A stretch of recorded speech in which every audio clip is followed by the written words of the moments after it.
saludable y sostenible que organiza tanto la CEPAL como el Gobierno de Chile, el Gobierno de Costa Rica, Suiza y Marruecos. Estos gobiernos fueron gobiernos esenciales en que esta resolución tuviese el éxito que tuvo, y también el Alto Comisionado de los Derechos Humanos.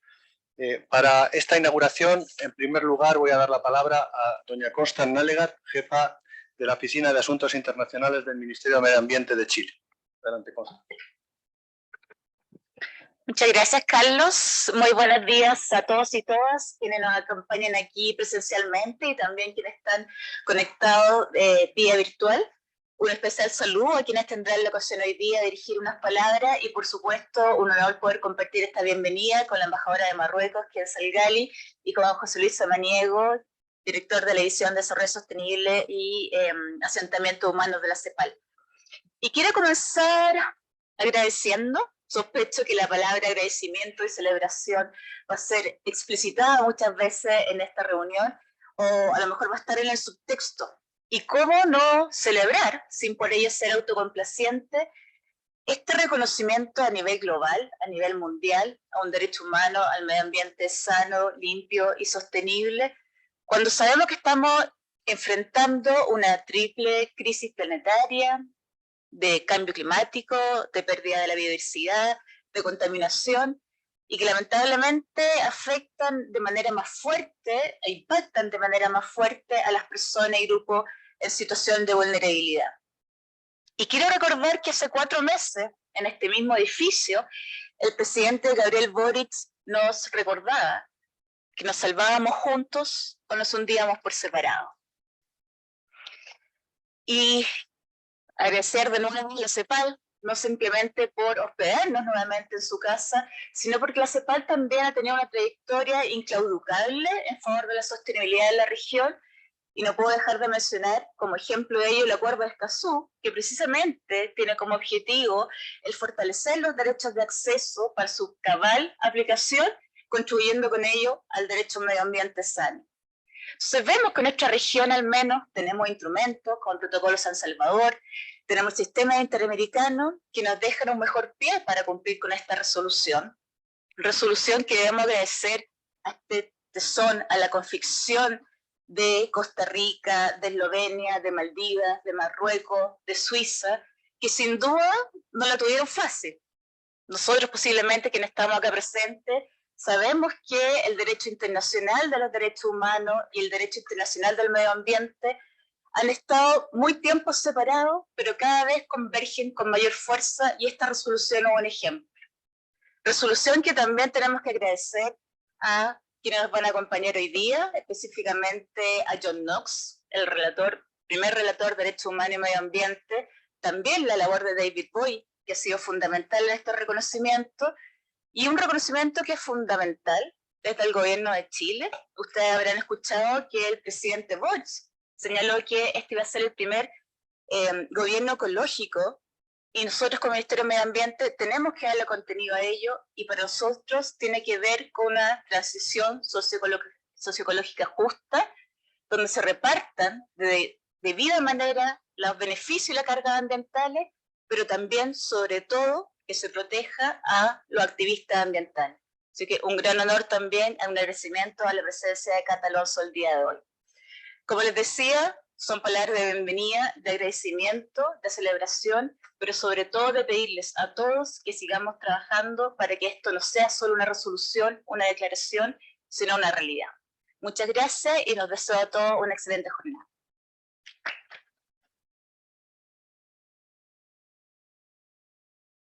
Muchas gracias. Para continuar, vamos a dar la palabra a su excelencia, la embajadora Ken Salgali. Adelante, Ken. Muy buenas tardes.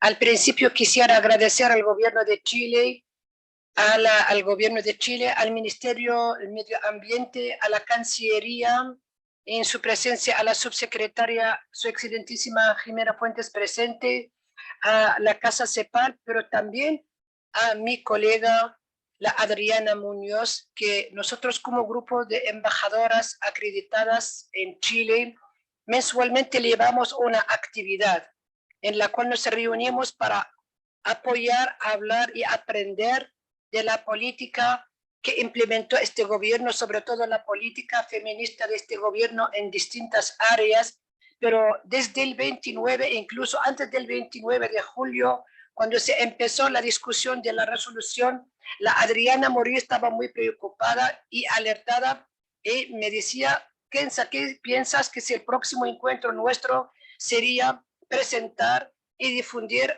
esta resolución muy importante de tener el derecho humano ligado a vivir en un medio ambiente sano? Fue una excelente idea, incluso yo creo que los países en los cuales vivimos teníamos retos, pero también disparidad en la aplicación del derecho humano y del derecho a vivir en un medio ambiente sano. Y por lo cual agradezco esta oportunidad a la CEPAL que nos ha abierto las puertas, agradecer la presencia de las autoridades, de los y las amigos presentes aquí para poder discutir, debatir, también aprender el uno del otro. El derecho de vivir en un ambiente sano es, digo, una prioridad, una urgencia, como tener el derecho incluso a este derecho de vivir en paz, de luchar contra los cambios climáticos y todas las barreras que nos están enfrentando. No quiero alargarme mucho, sino desearles todos y todas la bienvenida, agradecer a los ponentes y a los colegas embajadores, también nuestro colega de Suiza que nos acompaña en esta iniciativa. Le agradecemos la presencia y todos ustedes y bienvenidos, y quedamos seguro que vamos a quedar muy satisfechos de las intervenciones y, como dijo la Constance, que no sea solo una resolución sobre papel, que sea, también se traduzca en prácticas en las cuales podemos gozar todos los habitantes de este planeta y dejar también un futuro mejor, si no digo incluso un presente que está muy amenazado. Antes de pensar en el futuro, es que también nuestro actual está amenazado si no cambiamos nuestras actitudes de vivir en un ambiente sano y protegerlo. Muchísimas gracias.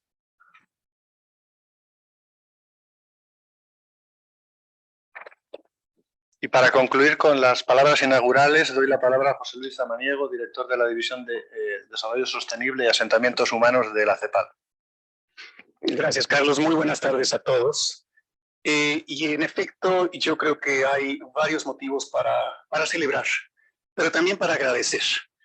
Yo creo que sin el trabajo de los países promotores de esta resolución estaríamos en otro punto. Sí, hay que agradecer a los relatores especiales de derechos humanos que mantuvieron en alto el trabajo, los reportes que permitieron ir pasando de la Comisión de Derechos Humanos a la Asamblea General, pasar de un reconocimiento limitado a un órgano universal de las Naciones Unidas que con este reconocimiento genera inspiración.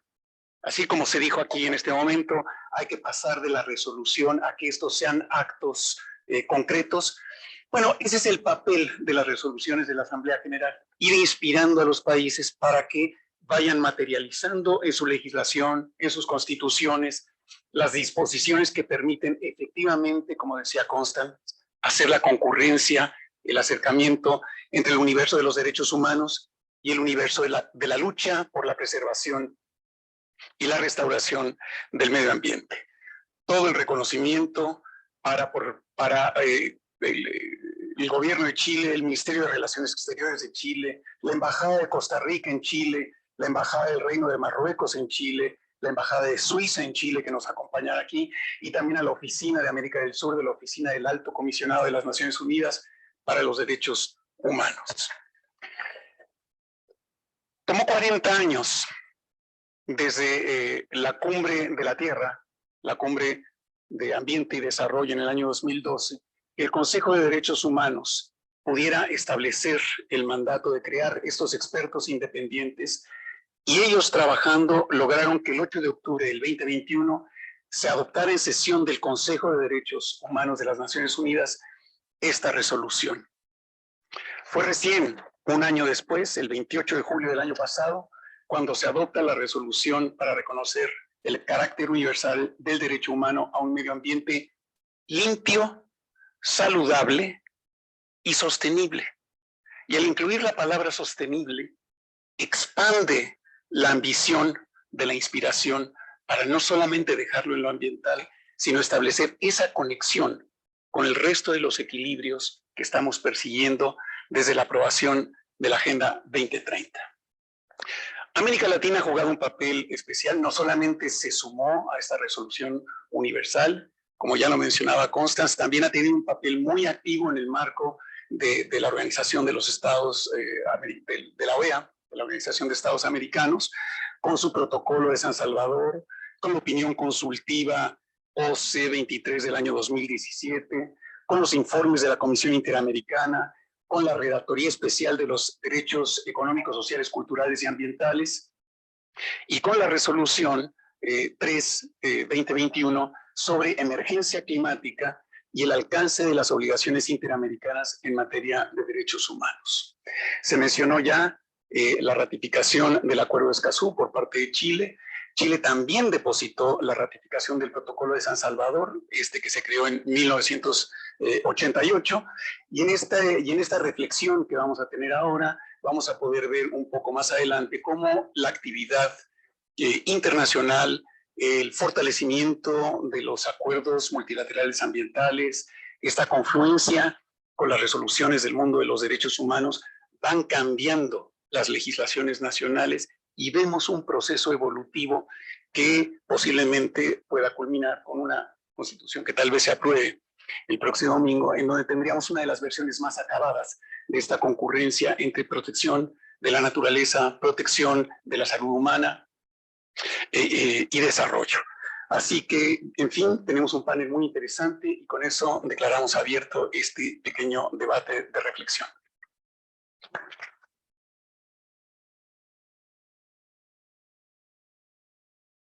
Para continuar, les invito a ver un video introductorio sobre la protección del derecho humano a un medio ambiente sano y otros derechos humanos reconocidos internacionalmente en las políticas de Chile, dada por Maisa Rojas, la ministra de Medio Ambiente del país.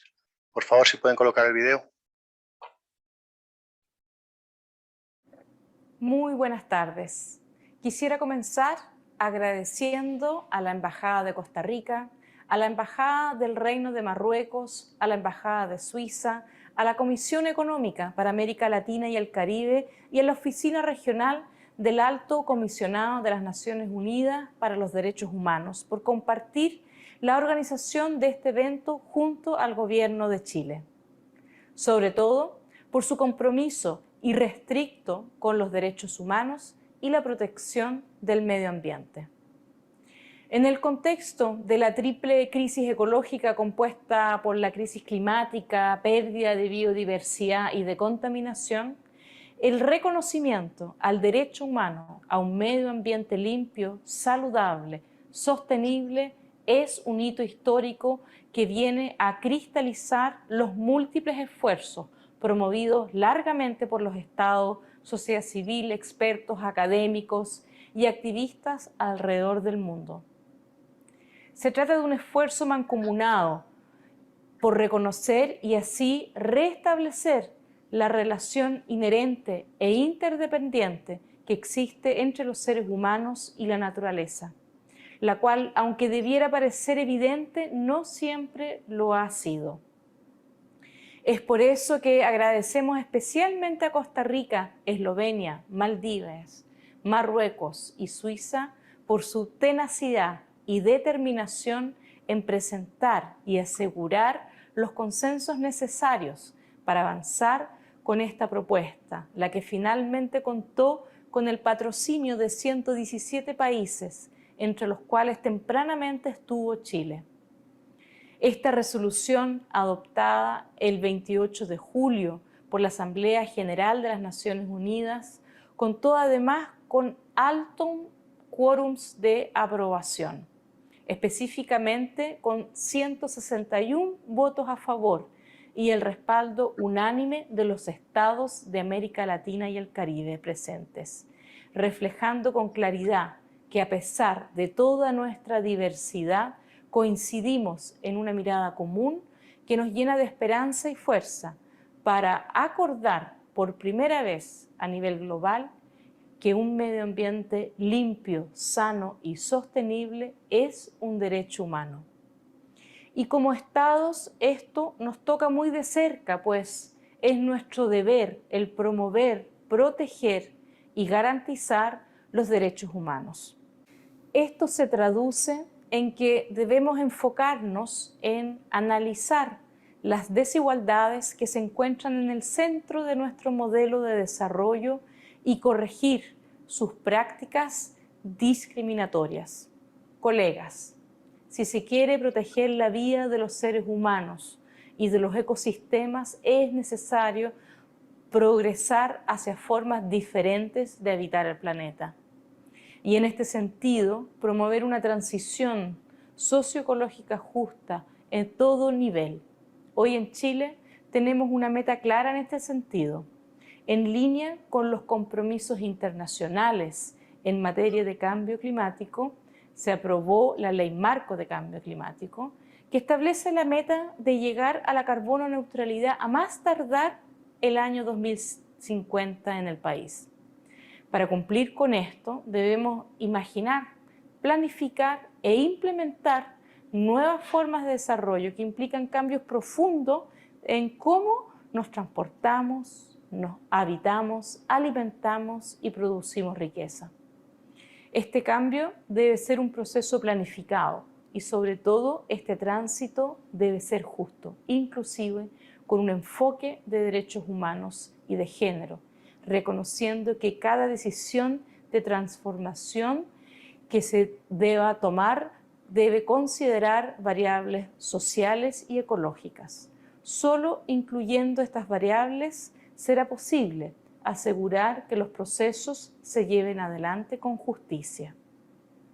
Asimismo, a nivel nacional, la aprobación del Acuerdo de Escazú plantea un compromiso con la protección de los derechos humanos y del medio ambiente a todo nivel, pues implica reconocer que el mejor modo de tratar las cuestiones ambientales es con información, con participación de todos y todas, de los interesados, así como con la oportunidad de poder acceder a procedimientos judiciales y administrativos. Eso quiere decir que cuando pensemos en Escazú, no debemos hacerlo de forma aislada, sino transversalmente en cada decisión que tomemos. De esta forma podremos avanzar hacia un nuevo modelo de desarrollo que contribuya a un bienestar inclusivo, ubicando los derechos humanos en el centro de las discusiones públicas, como modo de garantizar que todas las personas de las generaciones presentes y futuras puedan vivir en un ambiente sin riesgos, limpio, saludable y sostenible. La buena noticia que nos convoca permite que Chile y los estados se pongan a tono con una sociedad que reconoce cada vez más que no hay otra forma de desarrollo que no sea con la protección de la naturaleza. Confiamos que esta resolución contribuirá a acelerar esfuerzos conjuntos y colaborativos en pos de una transformación socioecológica que nos encamine hacia un desarrollo sostenible, justo, inclusive y con paz social. Muchas gracias.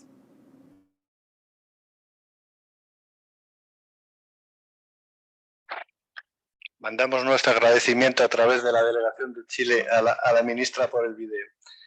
Y ahora vamos a tener una charla de John Knox, que ha sido mencionado previamente. Él fue el primer relator especial de las Naciones Unidas sobre Derechos Humanos y Medio Ambiente y es profesor de Derecho en la Universidad de Wake Forest, que nos va a hablar por Zoom, y les pediría a los colegas que lo vayan conectando.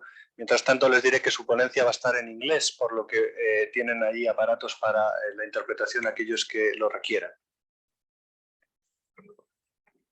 Por favor, si pueden conectar a John. Yes, thank you very much. Thank you for the invitation to be with you today.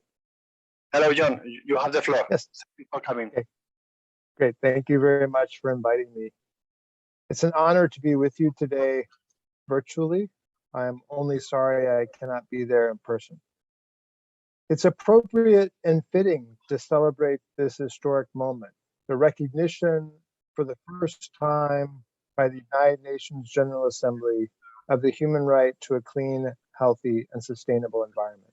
I want to especially, at the outset, thank the five governments.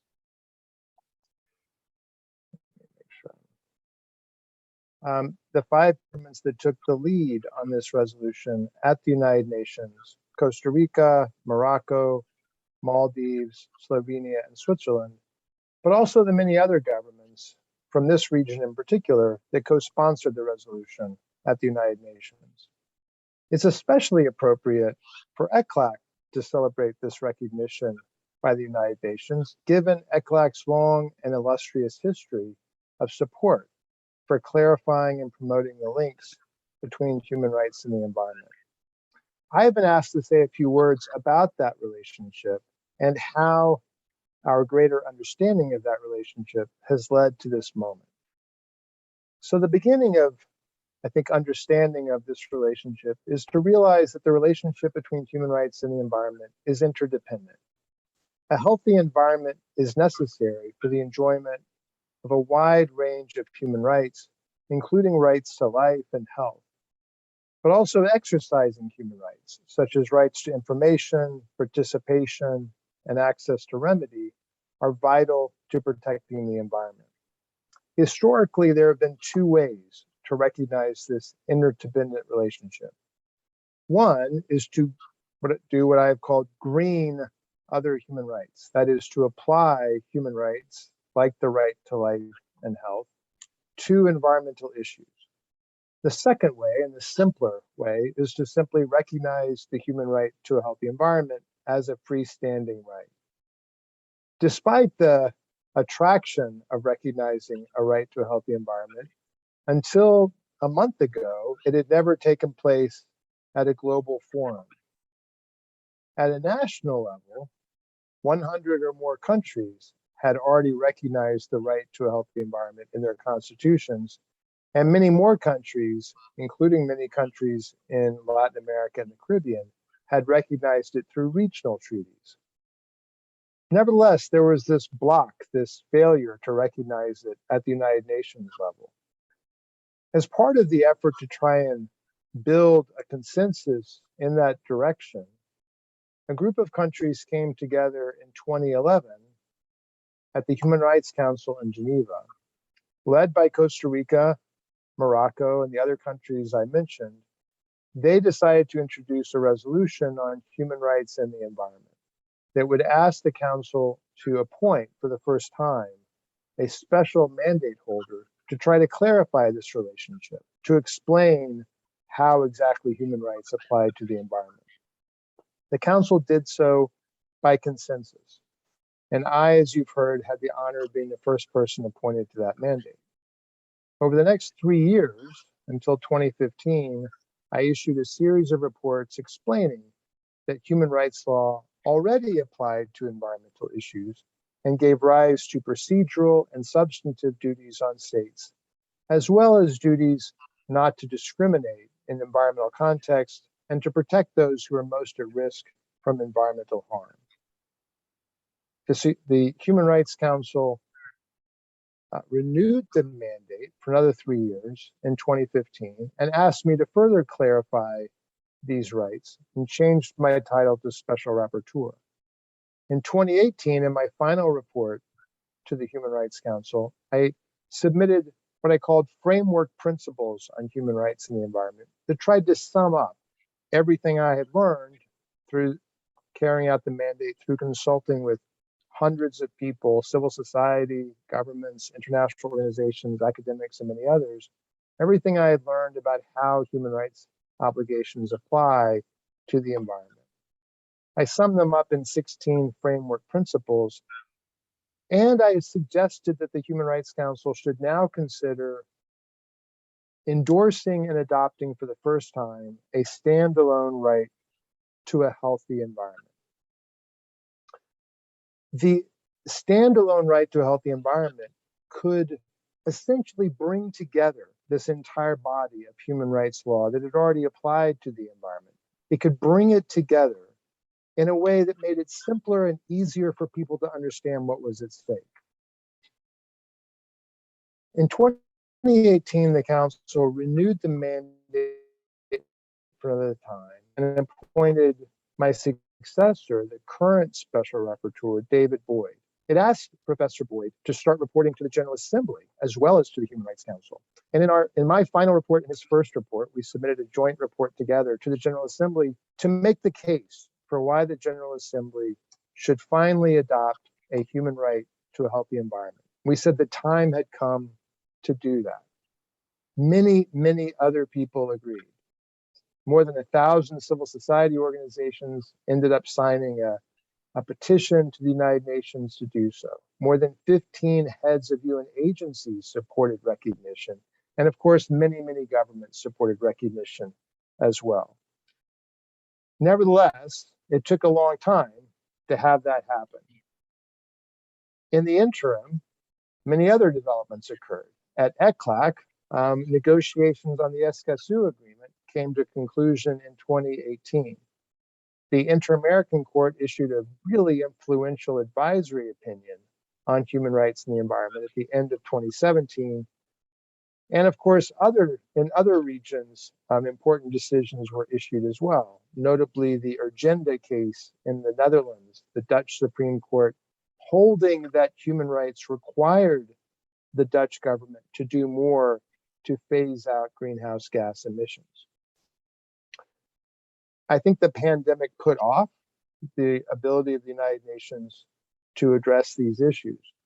But in 2021, it returned to them. The Human Rights Council, as you've heard, debated again the topic of recognition throughout 2021. And in October, it for the first time, adopted a resolution recognizing the right to a clean, healthy, and sustainable environment as a human right. This was the first time that any United Nations body had done so. And it did it by an overwhelming vote of 43 votes in favor, 0 votes against, and only 4 abstentions.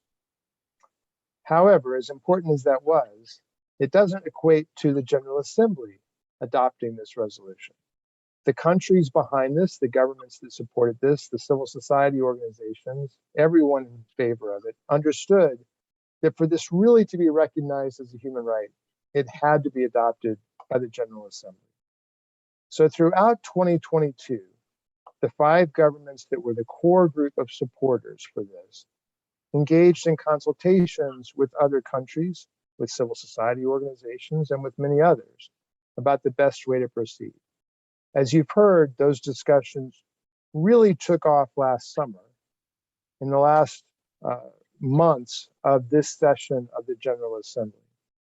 And finally, after several rounds of informal negotiations, the resolution was introduced in July. I think those of us who supported it were not surprised that it was adopted overwhelmingly. However, I will confess to being pleasantly surprised that the final vote was as overwhelming as it was. The final vote, as you've heard, was 161 to 0, with only 8 abstentions. That's a really remarkable number for this kind of recognition. And even the states that abstained, I should say, did not really speak against the importance of the relationship between human rights and the environment. They abstained more for procedural reasons or for reasons that they thought it was premature to take this step. Nevertheless, over 95% support is very good historically for recognition of rights like this. It is, for example, a higher percentage of support than the Universal Declaration of Human Rights received in 1948. So it's an enormously important moment for the United Nations and really for the world, because it clarifies without doubt the global consensus on the relationship between human rights and the environment. Now, where do we go next? Obviously, that's a question that will only be answered with more time. But let me just highlight 2 or 3 things that I think are going to happen. First, this is going to contribute to the increasing use of human rights in cases all around the world to further environmental protection, including through more cases in court, of course, but also in many other ways. This will help advocacy. It will help implementation by governments. It will help implementation by international organizations.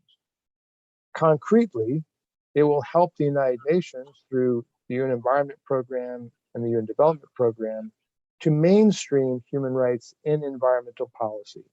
That means greater support and protection for environmental human rights defenders. It means greater safeguards for environmental protection in new projects.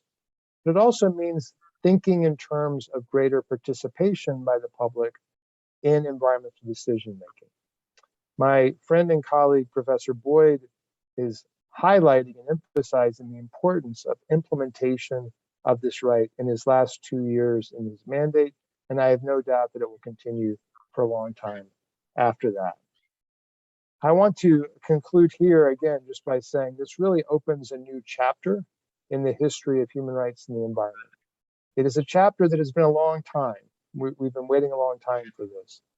At the very first International Conference on Environmental Issues in Stockholm in 1972, 50 years ago, states discussed then the connection between human rights and the environment. Didn't quite come to saying that there was a human right to a healthy environment. We have now done that thanks to all of those who worked on this. And I again commend you for celebrating this historic moment. Thank you very much.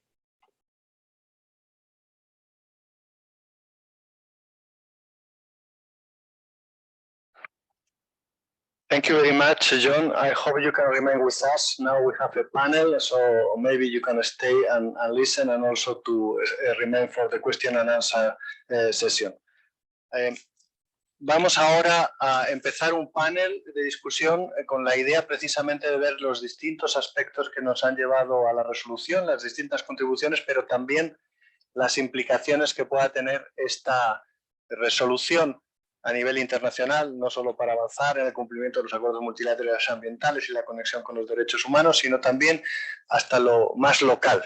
Y tenemos una serie de personas muy importantes en este proceso y que van a verse afectados o beneficiados por la resolución, así que les iré dando la palabra para ver estos distintos aspectos y al final, por supuesto, la idea es que todos podamos intervenir y hacer preguntas al panel. En primer lugar, voy a dar la palabra a la excelentísima embajadora Adriana Murillo, embajadora de Costa Rica en Chile y amiga de esta casa. Costa Rica, además de ser uno de los países que ha liderado la resolución, también preside a la CEPAL actualmente y nos va a hablar precisamente del proceso diplomático detrás del logro de esta resolución. Adelante, Adriana. Muchísimas gracias. Primero que todo, agradecerles a todos y en especial a la subsecretaria por acompañarnos el día de hoy. Y agradecerle a John Knox por su ponencia. Quisiera señalar en primer término que la resolución, además de hacer el reconocimiento, tiene algunos elementos de fondo que son importantes.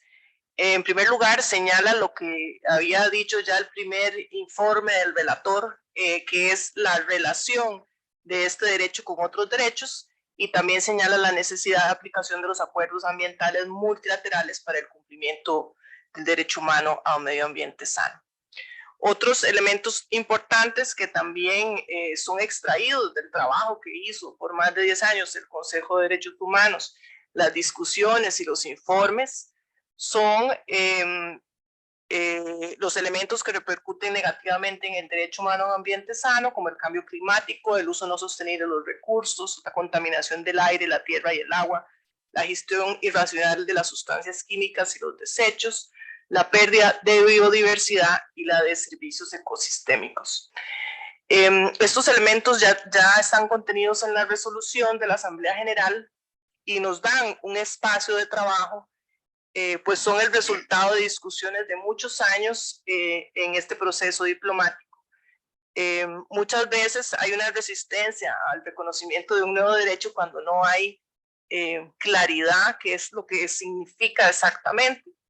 Pero el trabajo que se realizó por los países del core group o de los patrocinadores principales, junto con los relatores, junto con las mismas discusiones y debates que se realizaron en el Consejo de Derechos Humanos, permitió llegar a un mínimo de consenso sobre elementos claves que componen este derecho humano.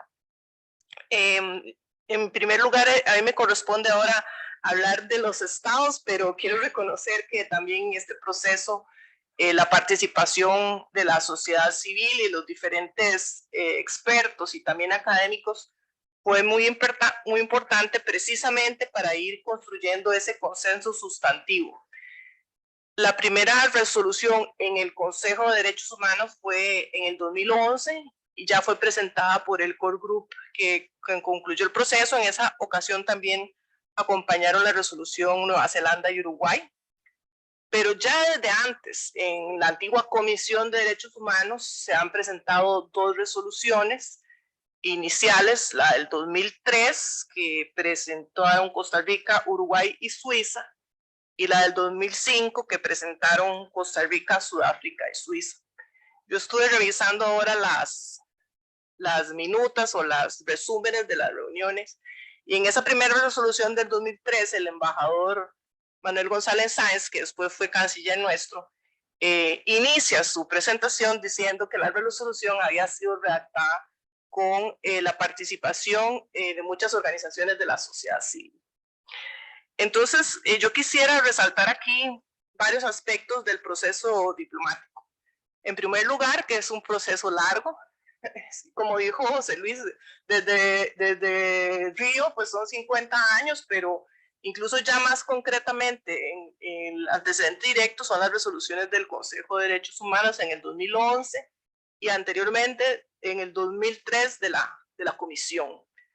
Entonces es un proceso en que los estados fuimos avanzando con los expertos y en una discusión multilateral para ir generando los consensos sobre el contenido de la resolución.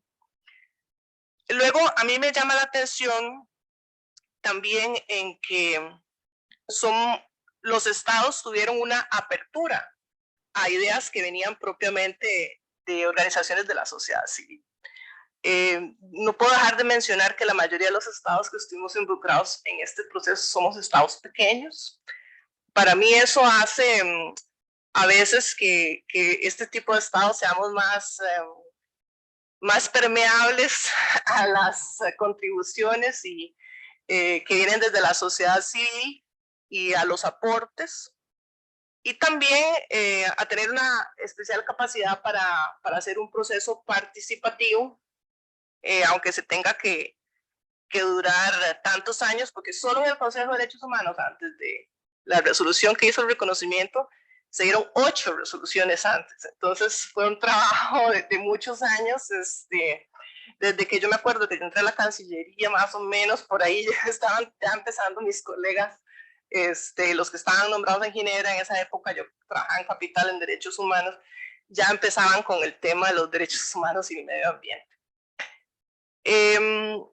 Que esto no es un, digamos, es un enfoque un poco diferente, por ejemplo, que el que sucedió con el Pacto Global propuesto por Francia, pero creo que este proceso, digamos, si se quiere lento, pero muy participativo de convencimiento, logró al final unos buenos resultados.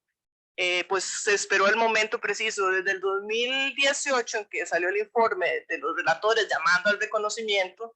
Realmente yo ya estaba desesperada porque adoptáramos eso, pero nuestros colegas en Ginebra nos dijeron que todavía hacía falta un poco más de ir amasando el proceso y realmente me parece que se tomó una decisión correcta.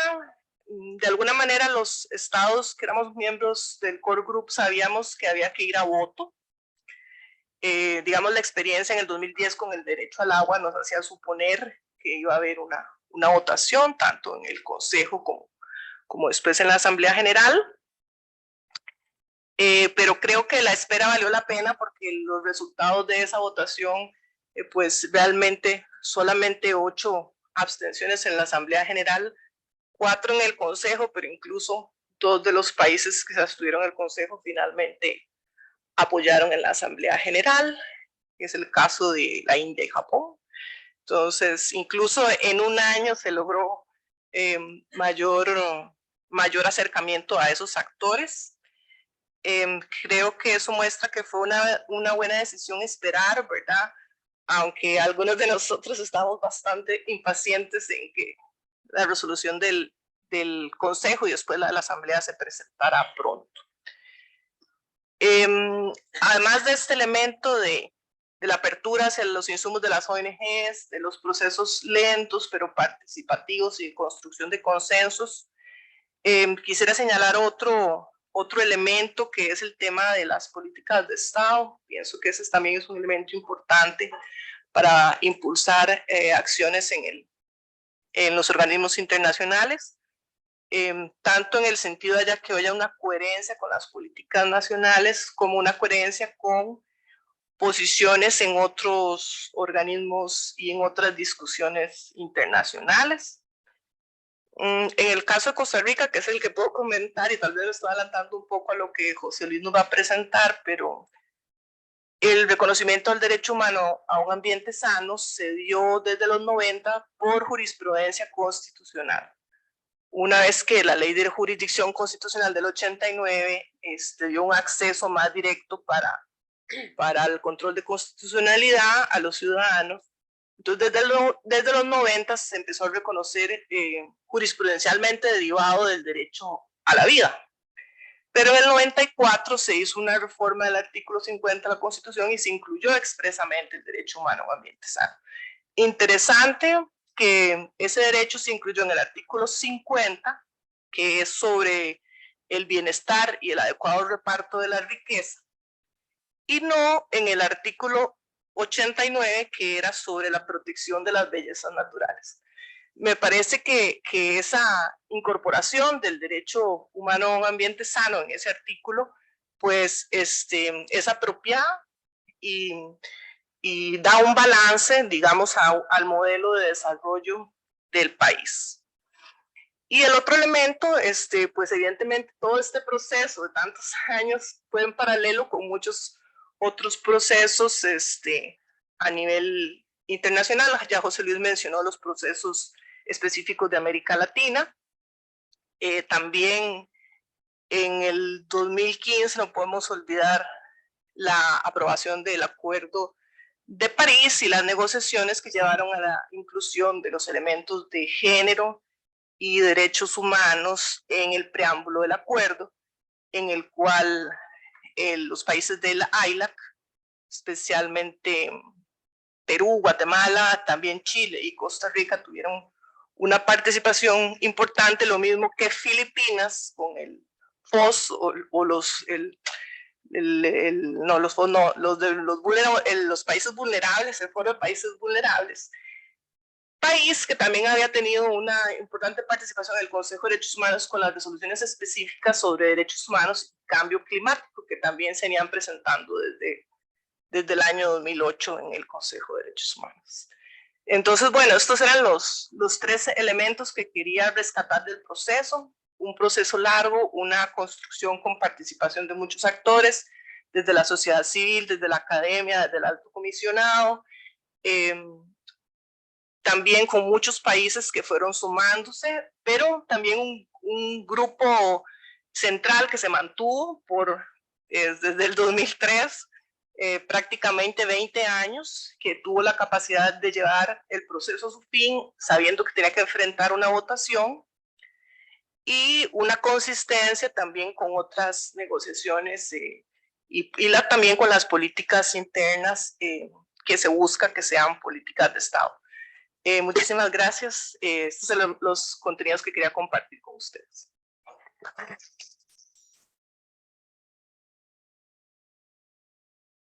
Muchas gracias, Adriana. Y ahora vamos a dar la palabra a Javier Mena, que es el representante regional adjunto de la Oficina de la Alta Comisionada para los Derechos Humanos. Yo solo quisiera mencionar que, en general, desde que yo estoy en la CEPAL, que ya son muchos años, hemos venido crecientemente colaborando con la Oficina de la Alta Comisionada de los Derechos Humanos en una forma exponencial. Y creo que después de esta resolución eso va a aumentar aún más. Así que te doy la palabra, Javier. Muchas gracias, Carlos. Un placer para mí estar acá. Un saludo a la señora embajadora del Reino de Marruecos, la señora embajadora de Costa Rica, la embajada de Suiza, al Ministerio de Medio Ambiente, al Ministerio de Relaciones Exteriores y, por supuesto, a mis colegas de CEPAL. tema de mi exposición es sobre el derecho a un medio ambiente sano desde el enfoque de derechos humanos. Y voy a tratar de ser lo más sintético posible, porque en 5 minutos hablar de un tema que varía mucho, voy a tratar de ser muy concreto para hablar de este enfoque de derechos humanos que tiene la resolución 76300. Justamente esta resolución de la Asamblea General tiene un anclaje evidente y necesario en el enfoque de derechos humanos, y partiendo en primer término desde la propia Declaración Universal de Derechos Humanos del año 48, ¿no? Y este enfoque se encuentra determinado desde su conceptualización y la mirada focalizada particularmente en aquellos grupos que deben ser considerados y priorizados frente a las crisis ambientales. Así también por el llamado a una acción urgente desde los Estados y otros actores para su materialización efectiva. Y en ese sentido, desde la Oficina de la Alta Comisionada, consideramos que solo se logrará llevar a cabo este enfoque de derechos humanos cuando todos los actores asuman sus obligaciones y responsabilidades. Particularmente me estoy refiriendo a los estados y también al sector privado, ¿no? A nuestra oficina, en la voz de la Alta Comisionada, la señora Michelle Bachelet, considera que afirmar nuestro derecho a un medio ambiente sano no es suficiente. Los estados deben implementar sus compromisos internacionales y aumentar sus esfuerzos por cumplirlos. Y por ello las decisiones y acciones de política pública que se deriven de esta y los demás instrumentos relativos al medio ambiente en el plano internacional, regional y nacional deben incluir a modo conceptual y operativo el enfoque de derechos humanos. Estando en un momento crucial, se debe intervenir en una protección ambiental y social centrada en los derechos humanos y responsabilizar debidamente a los gobiernos y a las empresas por los daños ambientales que estas ocasionan. El enfoque de derechos exige que nos basemos en el derecho internacional de los derechos humanos, el mismo que si bien ha incorporado los derechos ambientales de manera tardía, ha ido desarrollándose en el tiempo, evidenciando claramente la relación entre el medio ambiente y los derechos humanos, encontrándose sus orígenes en la Declaración de Naciones Unidas sobre el Medio Ambiente del año 1972, también conocida como la Declaración de Estocolmo, cuyo principio número 1 dispone que el hombre tiene el derecho fundamental a la libertad, la igualdad y el disfrute de condiciones de vida adecuadas en un medio de calidad tal que le permita llevar una vida digna y gozar de bienestar, y tiene la solemne obligación de proteger y mejorar el medio ambiente para las generaciones presentes y futuras. Esto fue dicho justamente y se van a conmemorar ya los 50 años de noviembre de este año. En el sistema universal, distintos mecanismos de derechos humanos de Naciones Unidas han abordado vastamente desde este inicio del año 72 la relación entre medio ambiente y derechos humanos y la consecuente correlación entre la degradación medioambiental y la realización de los derechos humanos. De este modo, el medio ambiente y su protección se ha posicionado en los mecanismos y las agendas de derechos humanos con un rol bastante elevado. Y esto ha permitido que el Sistema Universal de Derechos Humanos sea considerado una herramienta fundamental para combatir la degradación medioambiental. Y hace poco nos decía la señora embajadora de Costa Rica que nos ha dado una visión muy interesante de todo el proceso histórico que se ha dado sobre la resolución que tuvo de estos, que ha venido dándose en estos últimos años, ¿no? Y hemos sido testigos justamente importantes de estos avances de fortalecimiento del marco internacional. Y aquí incluida la resolución del Consejo de Derechos Humanos del 8 de octubre del año pasado, que si bien este fue un paso fundamental, con la aprobación de la Asamblea General del 28 de julio, se logra el reconocimiento de manera universal, ¿no? Eso porque recordemos que el Consejo está compuesto por 47 miembros y la Asamblea General está compuesta por todos los miembros de la Asamblea, aunque no fue aprobada unánimemente, pero tuvo 161 votos, lo cual le da una caracterización de derecho universal, que eso es algo muy importante. Este desarrollo ha podido evidenciar el grave impacto de las crisis ambientales en grupos como las mujeres, los niños, niñas y adolescentes, los pueblos indígenas, personas afrodescendientes, migrantes, etc. A nivel regional, la entrada en vigor del Acuerdo de Escazú, el 22 de abril del año 2021, ha representado un hito importante y esencial para la materialización de esta aproximación. En ese sentido es importante lo que dice el artículo 4.1 del acuerdo, que dispone que toda persona tiene el derecho a vivir en un medio ambiente sano. Exige también que cada parte, la asamblea, el acuerdo de Escazú, perdón, garantice un entorno seguro y propicio en el que las personas, grupos y organizaciones que promueven y defienden los derechos humanos en asuntos ambientales puedan actuar sin amenazas, restricciones e inseguridad. Lastimosamente, los países latinoamericanos de la CEPAL lo han mostrado muy claramente cómo está la situación de defensores ambientales. La situación de América Latina es la que mayor, donde los defensores ambientales tienen mayores riesgos. Lastimosamente es la región que más personas asesinadas ha mostrado, ¿no? Eso siendo justamente la región con mayor número de asesinatos de los defensores del medio ambiente y de la tierra, por lo cual se hace urgente la lógica de implementación de este llamado global y regional, se reconozca el rol de la defensa del medio ambiente y la promoción y la participación. La participación desde un enfoque de derechos es no solo importante, sino esencial. Por ello, la Asamblea General y previamente el Consejo de Derechos Humanos han resaltado que el ejercicio de los derechos humanos, entre ellos los derechos a buscar, recibir y difundir información y participar efectivamente en la dirección de los asuntos gubernamentales y públicos y en la adopción de decisiones relativas al medio ambiente, así como el derecho a un recurso efectivo, es fundamental para la protección de un medio ambiente limpio, sano y saludable. El llamado a la acción del secretario general pide medidas a todos los niveles y movilizar a todos los agentes de la sociedad. Para la oficina del alto comisionado ya no es un momento para la discrecionalidad. Por ello, si bien esta resolución no es vinculante, el derecho internacional de los derechos humanos y de su desarrollo han configurado obligaciones de derechos humanos implícitas para el derecho a un medio ambiente seguro, limpio y saludable en el marco de todo el sistema universal de protección. Esto creo que es sumamente importante destacarlo, ¿no? Porque la declaración del acuerdo de la Asamblea General no genera un derecho vinculante, pero sí vincula todos los derechos vinculantes que están en los demás tratados de derechos humanos. Se deben derribar, por lo tanto, las barreras institucionales y conceptuales, incluida la visión de silos entre los temas de derechos humanos y ambientales en las políticas ambientales, y la resistencia a la integración por parte de algunos actores. La Oficina de Derechos Humanos de Naciones Unidas reafirma su compromiso para que en conjunto como agencias hermanas como la CEPAL, como bien lo decía Carlos, en estos últimos años hemos ido incrementando el trabajo conjunto y lo vamos a seguir haciendo. Hemos firmado recientemente un convenio de acuerdo entre la alta comisionada y la ex directora de la CEPAL, la señora Alicia Bárcenas. Promovamos una mirada de derechos humanos en los asuntos ambientales. Expresamos nuevamente nuestro llamado a proteger a las personas defensoras ambientales como actores fundamentales para alcanzar este derecho humano. Muchísimas gracias.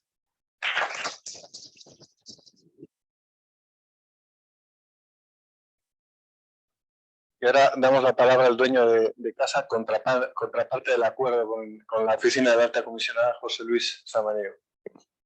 Gracias, Carlos. Muy interesante escuchar esto. Yo el comentario lo quiero hacer desde el punto de vista de la CEPAL, en donde nosotros estamos comprometidos con una narrativa pro desarrollo sostenible, en donde estamos tratando de documentar las ventajas de tomar el camino alternativo que protege simultáneamente derechos humanos, al medio ambiente, a la economía y que genera inclusión social. Y bueno, esto es parte de la inspiración de esas decisiones que toma Naciones Unidas, que no son obligatorias, pero que sí marcan un rumbo.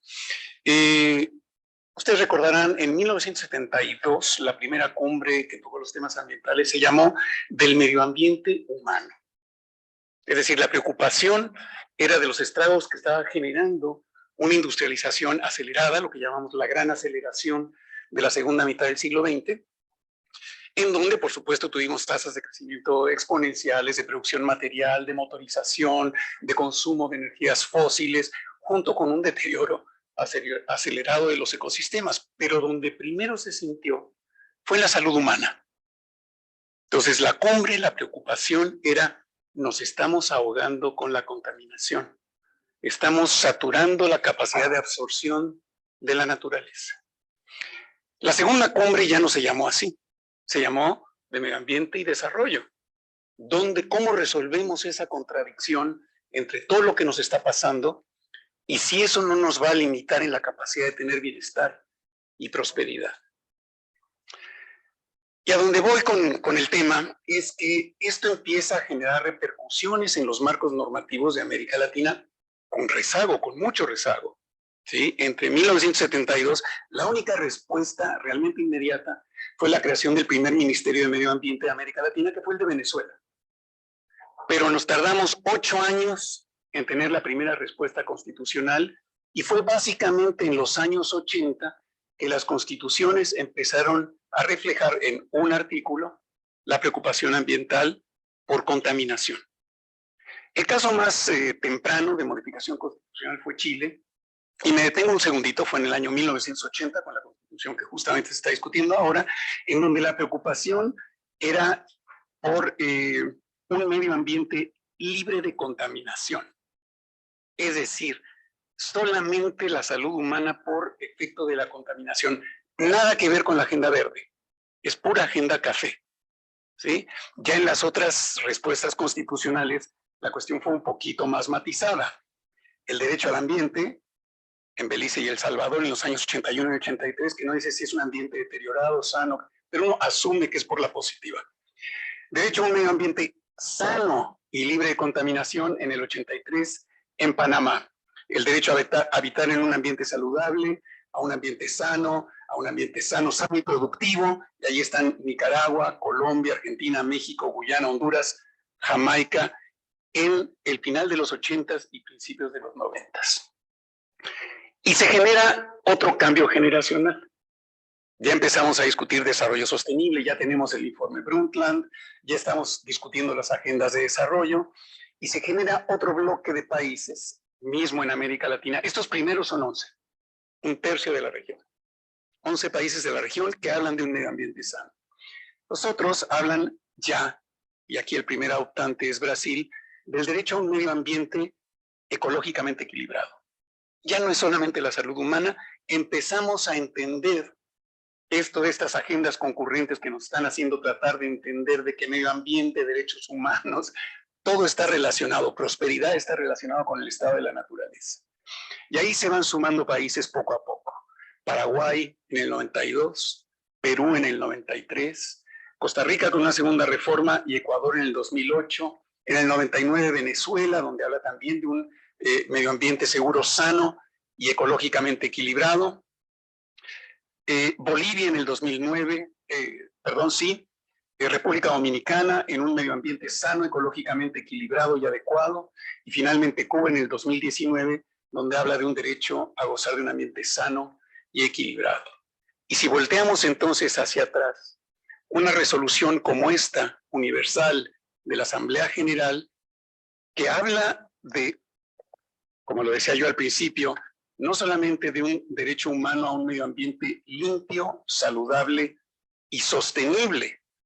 Para más abundancia, la resolución define qué es sostenible y dice, reconociendo que el desarrollo sostenible y sus 3 dimensiones, no solamente la ambiental, la social, la económica y la ambiental, y la protección al medio ambiente, incluidos los ecosistemas, apoyan y promueven el bienestar humano y el pleno disfrute de todos los derechos humanos por las generaciones presentes y futuras. Entonces, si uno voltea hacia atrás, este tipo de instrumentos, tal vez en unos pocos años más, empezarán a reflejarse en las constituciones, como vemos en el borrador de la Constitución de Chile hoy en discusión, que empieza a producirse esta integración entre medio ambiente, bienestar, naturaleza, desarrollo económico, etcétera, que tiene un enfoque que cada vez más nos va reconciliando. Pues recordarán ustedes aquella descripción de los ODS, donde teníamos lo económico al centro, el mundo social alrededor y el mundo de lo natural rodeando esos dos ámbitos internos. Bueno, probablemente nuestros ordenamientos jurídicos reciban esa inspiración y lo acaben reflejando en 5, 8 o 10 años más y efectivamente tengamos instrumentos jurídicos donde ya no estemos preocupados simplemente por equilibrar aquello que está afuera, sino que ese equilibrio es el que nos permite tener prosperidad acá dentro, en la esfera social, en la esfera económica, y se va volviendo una cuestión realmente indivisible. Eso. Gracias.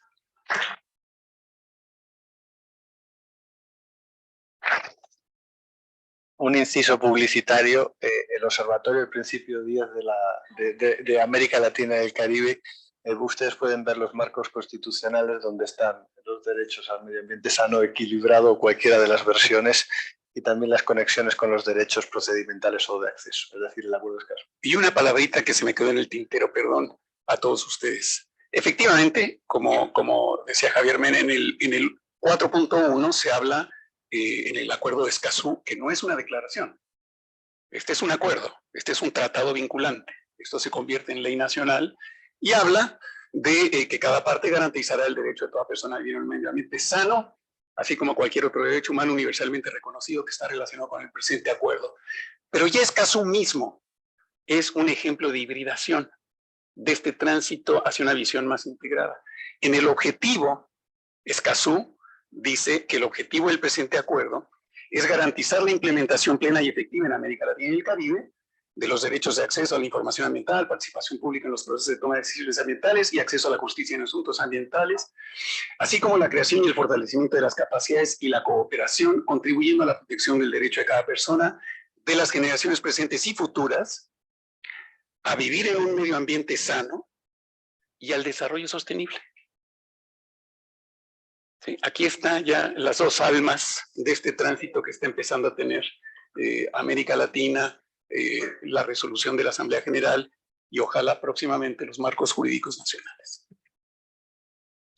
Gracias, José Luis. Vamos ahora a ver cómo aterrizamos esto más a lo local y cómo se ve desde las personas que realmente están en el territorio defendiendo estos derechos.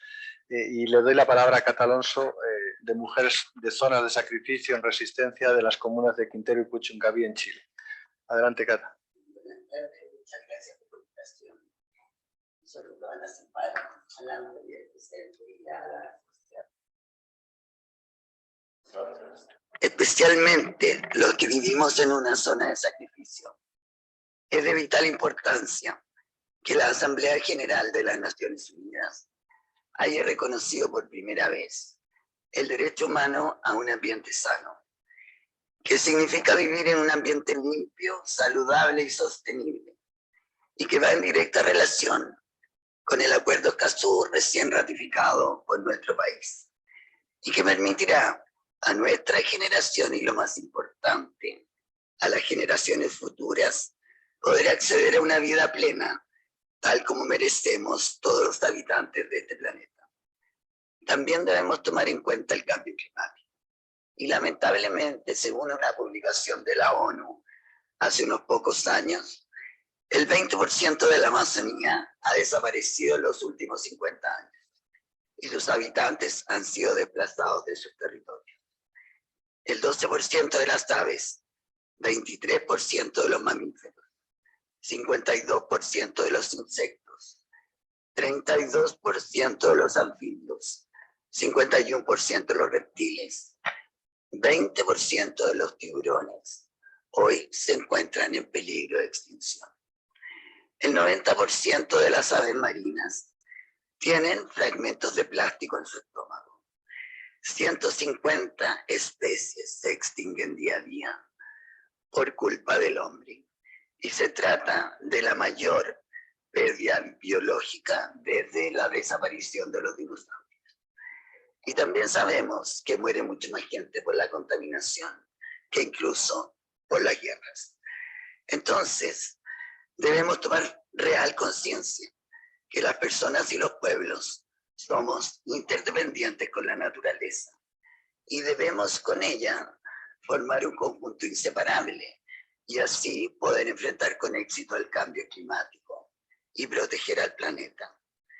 Hace aproximadamente un mes, en un hito histórico para nosotros, el respaldo del presidente Boric a la decisión del directorio de Codelco de decretar el cierre de la fundición de cobre de Ventanas, la cual emitía el 63% del dióxido de azufre en la bahía de Quintero y que anualmente emitía 30.000 kilos de arsénico al aire, que hoy están depositados en nuestros suelos, y otros metales pesados, todos extremadamente peligrosos y dañinos para nuestra salud y en los ecosistemas, confirma la voluntad del gobierno de implementar una política socioecológica justa que nos permite iniciar el tránsito desde una zona de sacrificio a una zona de restauración ambiental.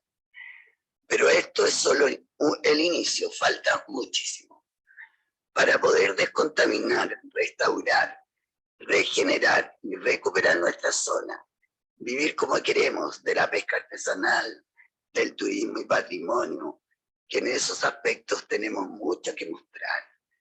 Necesitamos primero recuperar el borde costero, cerrar la termoeléctrica a carbón, ojalá antes del 2025.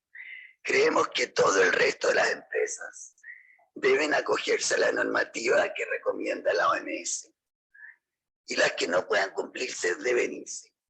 También con urgencia se necesita normar todos los compuestos orgánicos volátiles, porque lamentablemente nuestros niños se siguen intoxicando, aunque en menor medida que antes, pero igual seguimos con niños intoxicados en nuestra bahía. Esto debido, hay menos niños intoxicados, debido al gran trabajo que está realizando el gobierno central, junto a las seremías locales, a la gobernación y algunas universidades. Todo esto va en la dirección correcta. Y por fin en este gobierno hay participación ciudadana efectiva y esperamos seguir siendo escuchados. No queremos ninguna empresa más en nuestro territorio. Nos oponemos firmemente a que se construya una fábrica para hidrógeno verde y otra desaladora en nuestro borde costero. Ya nos hemos sacrificado por más de 50 años en beneficio del país y con altísimos costos que todos ustedes conocen. Queremos también proponerle al gobierno que acelere la entrada de las energías renovables, suprimiendo a lo mejor el impuesto verde para ellas, no sé si ya se suspendió. Porque necesitamos con urgencia cambiar la matriz energética y ir a energías renovables. Nosotros, por ejemplo, tenemos mar, tenemos viento, tenemos sol en nuestra bahía. La Asamblea General de las Naciones Unidas afirmó que la promoción del derecho humano a un medio ambiente limpio, saludable y sostenible requiere la plena aplicación de los acuerdos multilaterales relativos al medio ambiente, con arreglo a los principios del derecho ambiental internacional. Reconoció además que el ejercicio de los derechos humanos, entre ellos los derechos a buscar, recibir y difundir información, y a participar efectivamente en la dirección de los asuntos gubernamentales y públicos, y así como el derecho a un recurso efectivo es fundamental para la protección de un medio ambiente limpio, saludable y sostenible, que es justamente lo que todos anhelamos y nos merecemos. Tenemos la esperanza que todo esto será realidad, que no se vulnerarán más nuestros derechos humanos fundamentales, siempre y cuando seamos capaces de aprobar esta nueva Constitución. Muchas gracias.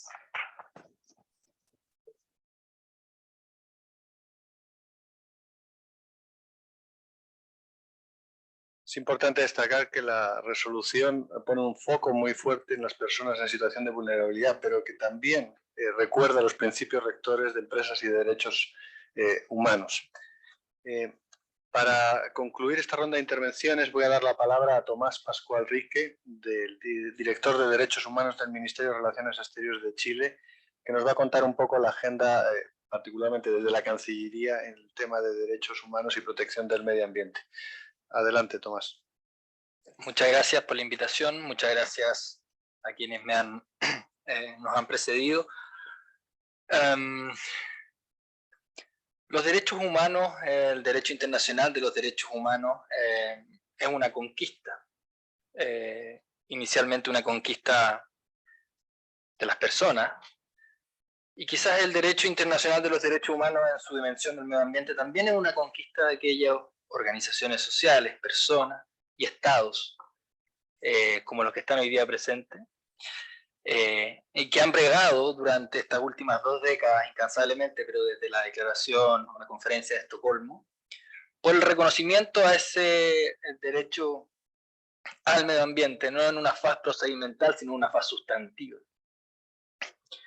En esta lógica de la interdependencia que ve su corolario en esta resolución, que tiene como su antecedente resoluciones de la misma índole en el Consejo de Derechos Humanos, al cual Chile está siendo candidato y esperamos estar ahí durante los 2 años que vienen, en una lógica donde el derecho o el medio ambiente no es solo usado por el hombre, como fue quizás el origen del derecho internacional, y aquí la subsecretaria quizás me va a corregir, en el derecho del mar, en la lógica desarrollada por Grocio, ¿no? Por ahí por el 1600, en donde se regulaba la manera en cómo íbamos a usarlo, cómo íbamos a explotarlo. Hasta llegar al 88 con un instrumento jurídicamente vinculante en la nomenclatura del derecho internacional público que reconoce en el protocolo de San Salvador que toda persona tiene el derecho a vivir en un medio ambiente sano y a contar con servicios públicos básicos. A la opinión consultiva 2317 y una serie de pronunciamientos de la Corte Interamericana de Derechos Humanos, la sucesiva consagración en esta dimensión individual, pero también colectiva del derecho al medio ambiente, sobre todo a propósito de los pueblos indígenas en esta trilogía de casos tan relevante que la Corte Interamericana conoce respecto de Paraguay. Me refiero a Yaquiasa, Sahuayamaxa y Samocasec. Y en ese desarrollo, en esa evolución muy interamericana, también, una vez más, el corolario con el Acuerdo de Escazú, el cual esta administración adhirió bien entrado el gobierno, que todavía estamos entrando, a pesar de todo lo que ha sucedido. Y la agenda de derechos humanos de este gobierno y de esta administración, por cierto que se ancla en los 2 foros multilaterales por excelencia, el de Naciones Unidas y el del sistema interamericano. Y en el sistema interamericano el reflejo de ello en materia medioambiental no solo es el Acuerdo de Escazú, sino el depósito del Protocolo de San Salvador, que es el instrumento que yo acabo de leer. Y en el depósito del instrumento del Protocolo de San Salvador, o protocolo adicional a la Convención Americana sobre Derechos Humanos, de Derechos Económicos Sociales, como se conoce, y culturales, es el rol eventualmente de liderazgo que el Estado pueda tener, ¿no?, en el grupo de trabajo de este Protocolo de San Salvador, el cual incorporó de manera muy novedosa desde el año 2014 estos indicadores que permiten llevar adelante el cumplimiento de cada una de las medidas, con las 4 disposiciones relativas a la accesibilidad, la adecuación y los otros elementos que supone la consagración del derecho al medio ambiente. Entonces, no son solo palabras o un recorrido histórico respecto de la manera en cómo nosotros abrazamos el derecho internacional y lo tratamos de implementar en una lógica verde y no café, ¿no? Hoy día con la Constitución ecológica, es que el Estado de Chile se para respecto de la comunidad internacional, pero también hacia la comunidad local.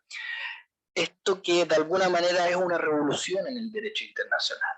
Si el derecho internacional tradicional se vio desafiado y revolucionado por los derechos humanos a partir del 48, cuando la lógica de contratación entre estados se subvierte para hacer una contratación en favor de las personas que habitan el territorio, ya no más en una lógica sinalagmática, ¿no?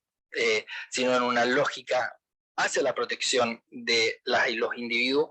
Hoy día esta nueva revolución es una protección hacia el medio ambiente.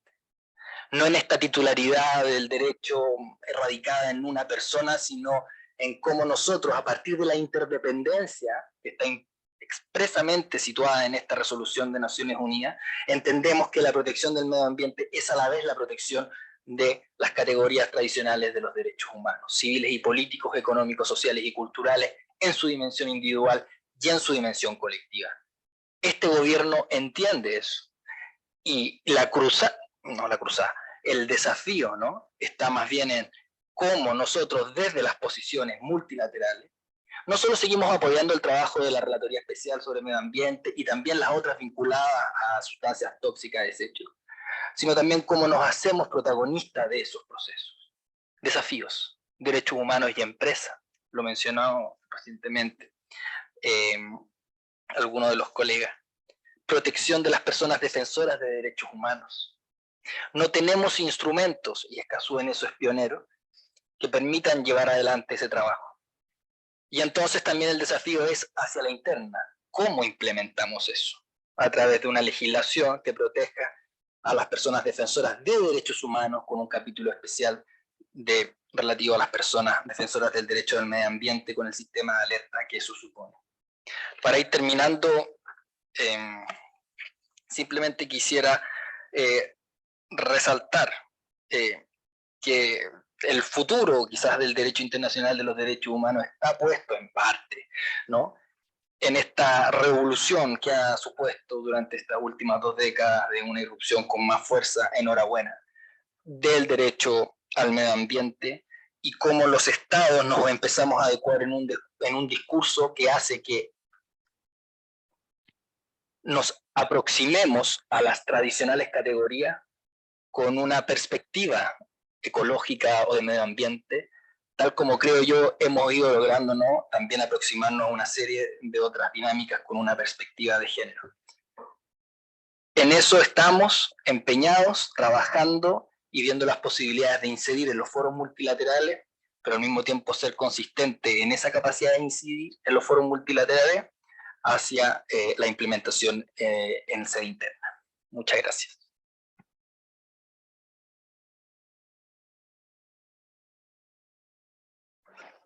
Muchísimas gracias. Ahora tenemos muy pocos minutos porque vamos rezagados, y quisiera, si alguien de la sala tiene algún comentario o pregunta para los panelistas, en estos momentos es el momento de hacerlo. Desde el chat tenemos una que voy a leer, y si alguno de los que están en la mesa o incluso los que intervinieron previamente la quiere tomar, bienvenido. Y dice así: la pandemia del COVID reveló la desconexión social existente en nuestras comunidades. ¿Cuál es la importancia de la organización y participación comunitaria en velar por el derecho humano a un ambiente limpio, saludable y sostenible? La pregunta de Luis Cabrera. Tal vez, Cata, en realidad creo que por el nombre tú estás precisamente en esa actividad. En realidad, en pandemia nosotros seguimos pero por las redes sociales, por Zoom. Seguimos trabajando, seguimos viendo todo lo que estaba pasando, seguimos tratando de crear estrategias para seguir nosotros parando lo que se nos venía, porque hay muchos proyectos nuevamente para nuestra bahía, aunque resulte insólito, que vienen del gobierno anterior, obviamente, y el de ahora también. Entonces, la verdad es que nosotros hemos seguido trabajando igual. Tal vez, Tomás, desde la óptica del receptor de gobierno, ¿cuál es la importancia precisamente de esa organización y participación comunitaria? Ahí tienes que apagar, pero no es necesario. Ahí es. No, el otro. De nuevo, el de la derecha. Yo lo hago. Ahí estamos. Ahí sí. No, sí. Bueno, efectivamente, o sea, yo voy a... Este es un ámbito que ve principalmente la Secretaría General de Gobierno con la organización del desarrollo de organizaciones sociales, la DOS. Pero en lo que respecta desde Cancillería, al menos, y desde la División de Derechos Humanos, la vinculación con las organizaciones, al menos en lo que yo no llevo mucho tiempo trabajando en la división, es un eje central, ¿no?, en cómo poder llevar adelante actividades y acciones que involucren a la sociedad civil empoderada, ¿no?, y lograr una articulación con ellas como una especie de apalancamiento en las actividades que estamos desarrollando. Entendemos que no tiene mucho sentido, sobre todo en la lógica de derechos humanos, hacer un trabajo boutique, ¿no? Tiene el sentido, en cambio, hacerlo con las organizaciones, a pesar de que a veces eso es más difícil, por el grado de interpelación que supone, pero al mismo tiempo creo yo que es la manera, ¿no?, la manera de hacerlo, la participación. Post pandemia se han abierto, diría yo, nuevos canales de comunicación que hoy día han permitido esa vinculación.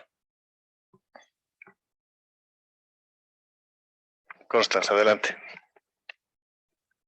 Muchas gracias, Luis, por la pregunta, que creo que es una realidad que está pasando en muchos países, que si bien es cierto, hay nuevos canales, también hay barreras para esos canales en nuestros países que tenemos que hacer frente.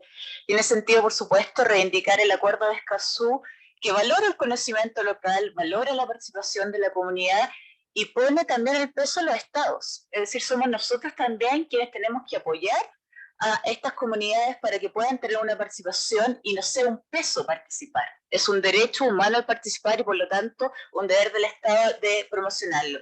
Así que solamente paso el aviso que en el caso de Chile el próximo año vamos a hacer un plan de diagnóstico que va a ser participativo y, por ejemplo, esas brechas que tienen las comunidades para organizar y para poder participar, vamos a estar atentos a poder relevarlos y ver cómo podemos superarlas y que el Estado esté presente en el territorio y en cada una de las comunidades. Gracias. Gracias, Constance. Si no hay ninguna pregunta... ya. Adelante, por favor. Y después te doy la palabra. No sé si se escucha. Sí, perfecto. Sí. Por favor, bueno, identifícate. mucho gusto, muchísimas gracias por el espacio. Soy Melissa Hernández. Me gusta autonombrarme activista, pero más que nada sociedad civil, a grandes rasgos. La pregunta va encaminada al discurso que he escuchado como de todas las partes, ya que se habla mucho de qué se hizo antes, qué se aprobó ahora, y me llama mucho la atención que en el último párrafo menciona como exhortar a las distintas partes. Exhorta a Estado, exhorta a sociedad civil, exhorta como a la globalidad a hacer y tomar acción con respecto a esta resolución. Me gustaría saber precisamente qué sigue. Es decir, agradezco mucho que Adriana Murillo haya mencionado que se compaginó las necesidades de sociedad civil, de otras ONGs en esta resolución. Sin embargo, creo que es pertinente hablar de la hora. ¿Qué vamos a hacer ahora? Porque se mencionó el futuro, pero no sabemos desde sociedad civil y desde las juventudes si hay un futuro del cual hablar. Es altamente preocupante y bueno, creo que tomó este espacio para preguntarles qué sigue en el ahora, qué se va a hacer después de esta resolución que se agradece. Sin embargo, la emergencia es pertinente preguntarnos hoy día qué vamos a hacer con esta resolución. Gracias. Muchas gracias. Es urgente, además, la emergencia. Entonces, le voy a dar la palabra a José Luis para responder lo anterior y tal vez les dejaría medio minuto a cada uno de los 5 panelistas. Bueno, José Luis ya lo tomas ahora y con eso pasaríamos al cierre. Gracias. Bueno, yo suscribo lo que dijo Constance. Yo creo que Escazú es un manual y ese manual, al ser ratificado por los países, pasa a ser legislación nacional y es exigible. Entonces, es exigible que se informe oportunamente, es exigible que la participación sea a tiempo para que sea significativa en la orientación de los proyectos, es exigible que haya acceso a la justicia. Si alguien, digamos, tuviera la posibilidad de hacer avanzar y minimizar los obstáculos que nos narró Adriana Murillo y que hace que los tiempos sean muy largos, hay ejemplos en la legislación latinoamericana que son caminos de avance. Por ejemplo, el tema, aparte de la participación, el tema de los derechos difusos, que en Escazú, ¿cómo lo llamamos? Legitimación activa amplia, ¿sí? Son derechos difusos que te permiten defender el patrimonio ambiental sin que necesariamente tengas que demostrar un interés jurídico, es decir, que tú seas un propietario afectado, que te permita a la sociedad hacer la defensa del medio ambiente. Construir, por ejemplo, los tribunales ambientales, que no están en todos los países, hay algunos países que lo tienen, otros no. Los defensores ambientales, como el que tiene Uruguay, como el que está propuesto en la Constitución, que está en discusión en este momento en Chile, las procuradurías ambientales que te ayudan a defender el medio ambiente. Entonces, ¿qué sigue?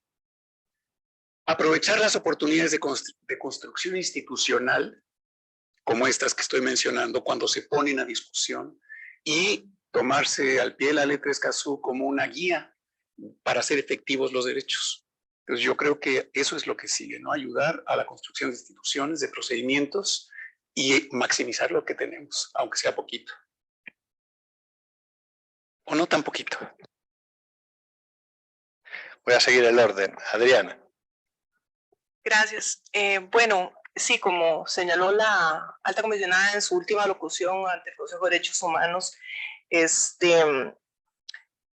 Está muy bonita la resolución, pero es importante que todas las partes puedan implementarla.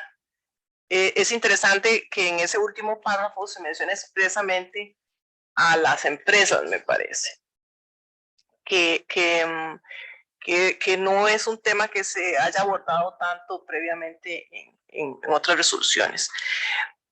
Me parece a mí que también, como mencionó Javier, aunque no sea la resolución es una recomendación para los estados, digamos, no es un texto jurídicamente vinculante, sí contiene elementos que pueden ser parámetros de interpretación para las jurisdicciones nacionales. Y también me parece que el reconocimiento ya a nivel universal amplía la vía para el litigio en los mecanismos de derechos humanos sobre temas que tienen relación con el medio ambiente. Incluso, digamos, temas como de daños y ese tipo de cosas que es un poco complicado por las vías que otorga el derecho ambiental. Me parece que por las vías que otorgan los mecanismos de litigio de derechos humanos se amplía esa posibilidad. Pero bueno, esos son comentarios breves que quería hacer. Gracias. Javier, adelante. Muchas gracias. Yo voy a enfocar muy rápidamente en dos temas. En lo que acabamos de hablar, digamos, esta importancia que se menciona que este nuevo derecho humano, aunque no es vinculante, sí permite, digamos, que en este caso el Acuerdo de Escazú se vuelva vinculante para los países que lo han ratificado, ¿no? En el tema concreto de participación pública, acceso a la justicia, acceso a la información y también en el tema importantísimo de la protección de los defensores del medio ambiente. No olvidemos que en la época de pandemia solo en Perú murieron 7 defensores ambientales, sin contar los que murieron en Brasil, que fueron más de 20. ¿No? Entonces yo creo que es importante que el Acuerdo de Escazú se vuelva más importante de lo que ya es. Y yo creo que es importante reconocer el esfuerzo, como es un acuerdo regional, ¿qué se está haciendo de bien? Por ejemplo, lo mencionó creo, Carlos ahora, por ejemplo, Uruguay. Uruguay está haciendo un trabajo sumamente interesante de capacitación, jueces, fiscales, defensores, abogados, en el marco del Acuerdo de Escazú, ¿no? La necesidad de creación de tribunales agroambientales, por ejemplo. En Ecuador, la Universidad de los Hemisferios está haciendo un trabajo súper interesante con la gente de qué es. Todo el mundo está de acuerdo con el acuerdo de la existencia del Acuerdo de Escazú, pero muy poca gente sabe qué es el Acuerdo de Escazú, ¿no? Entonces, el trabajo con defensores ambientales, con los estados, con sociedad civil, ahí creo que la sociedad civil tiene un papel fundamental, porque recordemos que el trabajo que hizo la sociedad civil en la creación del Acuerdo de Escazú fue fundamental. Y en el Acuerdo de Empresas y Derechos Humanos, yo creo que es importante destacar que los principios rectores, que ya tienen más de 10 años, no hacen un desarrollo explícito sobre el tema de derecho ambiental para las empresas. Sin embargo, sí les llama a los estados, a las empresas a trabajar con debida diligencia, ¿no? Eso es importante que saber qué es la debida diligencia, que es la integración de medidas que están relacionadas con el cambio climático en sus procesos de debida diligencia. Es decir, son mecanismos, la existencia, por ejemplo, de mecanismos judiciales y extrajudiciales para buscar reparación a los daños causados por las empresas, ¿no? Que esto lo acabamos de escuchar. Las empresas han causado muchos daños, pero tiene que haber reparación integral. Tiene que haber digamos, ya sea por medios judiciales, y no solamente empresas privadas, sino las empresas estatales, que tienen que también tener esos principios muy arraigados frente a esta situación. Creo que quería mencionar eso. Gracias, Cata. Bueno, en realidad yo creo que los defensores y las defensoras ambientales tenemos muchísimo trabajo por delante, porque en realidad aquí las empresas ni siquiera han sido fiscalizadas durante 50 años y están acostumbradas a hacer lo que quieren. Y eso lo podemos ver en todas partes, en nuestras zonas de sacrificio, en el Cajón del Maipo, en todo el sur de Chile y con la salitrera, en el norte con el litio, etc. Entonces creo que tenemos un gran trabajo. Creo que es importante también, como tú decías, Javier, si fuera el Tratado de Escazú, lográramos que fuera vinculante, tendríamos la mitad del camino hecho, prácticamente. Y las empresas necesitamos leyes más fuertes, obviamente, para que las empresas empiecen a obedecer y a aprender cómo deben funcionar en forma sostenible, porque ya no hay más tiempo para el planeta. No tenemos, se nos acabó. Porque si sube la temperatura ya no tenemos vida. La naturaleza se va a volver a regenerar, pero nosotros no. Y la transición justa para nosotros, las zonas de sacrificio por lo menos, sería que así como se hacen cargo de los trabajadores, de dejarlos, digamos, que no queden sin trabajo y de buscar fórmulas para que ellos queden bien, que me parece muy asertivo. Nosotros necesitamos que nos dejen el territorio como nosotros lo teníamos antes que yo llegara, que era un territorio maravilloso, virgen, con playas, con agua limpia, con fondo marino impecable, con un suelo, con aire, con todo. Sabemos que el suelo se va a demorar muchísimos años. No podemos pretender que en 10 años vamos a tener los suelos limpios, porque ha sido 50 años de contaminación. Entonces agricultura no vamos a poder tener ni vamos a poder exportar como lo hacíamos antes. Pero sí tenemos playas maravillosas, tenemos un mar exquisito, tenemos mucho patrimonio para mostrar cultural. Entonces podemos hacer muchas cosas. Y eso es lo que hay que darle prioridad en este momento. Muchas gracias. Gracias, Tomás. La Declaración Universal se adoptó el 48. Los primeros dos pactos que recogen esa declaración vendría siendo no jurídicamente vinculante. Fue casi 2 décadas después, ¿no? El 66. No tenemos quizás ese margen de tiempo respecto del medio ambiente. Y entonces se necesita actuar un poco más rápido.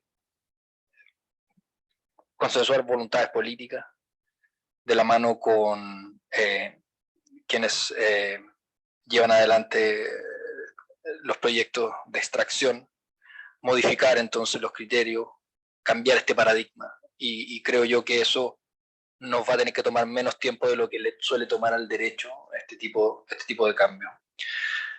Creo yo que hay un consenso relativamente amplio, pero cada tanto nos encontramos con determinados líderes que nuevamente ponen en cuestión, ¿no?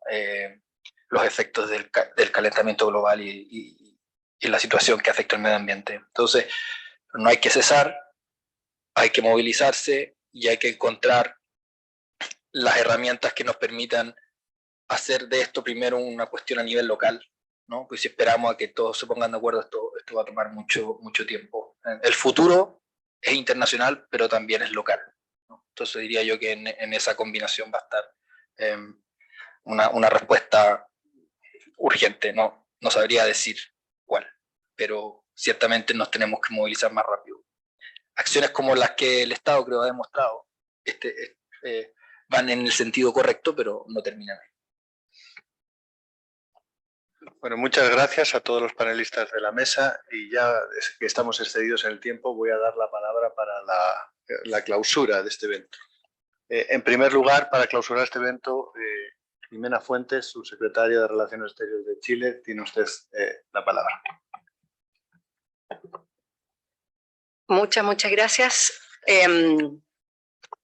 Doy las gracias a la CEPAL por esta invitación, especialmente al señor José Luis Samaniego, a Constance Nalegat, a mi querida embajadora de Marruecos, señora Kansa El Gali, a la embajadora de Costa Rica, señora Adriana Murillo, al embajador de Suiza, que está aquí sentado a mi lado, y a todos los participantes. Entonces a mí me ha tocado esta labor de referirme a algunas conclusiones después de este tan rico debate, después de haberlos escuchado a todos. Quiero felicitar a todos y todas los panelistas por los valiosos aportes que han hecho hoy. En conjunto con quienes formularon las preguntas, se generó, creo, un espacio interesante de reflexión. En lo que a mí respecta, bueno, tengo que hacer unas conclusiones, así es que estuve trabajando durante todo este panel, viendo qué conclusiones voy a traer. Pero me parece que un buen punto para comenzar es reconociendo que esta resolución es un importante, muy importante logro multisectorial que reconoce por primera vez el derecho humano a un ambiente limpio, sano y sostenible en la Asamblea General de las Naciones Unidas. Si yo me acuerdo, cuando yo era muy joven todavía, entonces traje un libro, ya se hablaba en el año 96, ¿verdad? Human Rights Approaches to Environmental Protection. Este libro es del 96.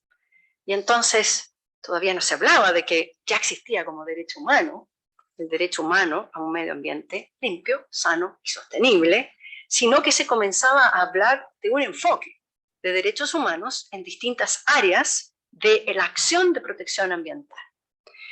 Pero mucho se discutía de cuáles eran las verdaderas implicaciones de convertir algunos aspectos de la protección ambiental en derecho humano. Entonces la preocupación era, ¿nos van a ser justiciables todos estos derechos?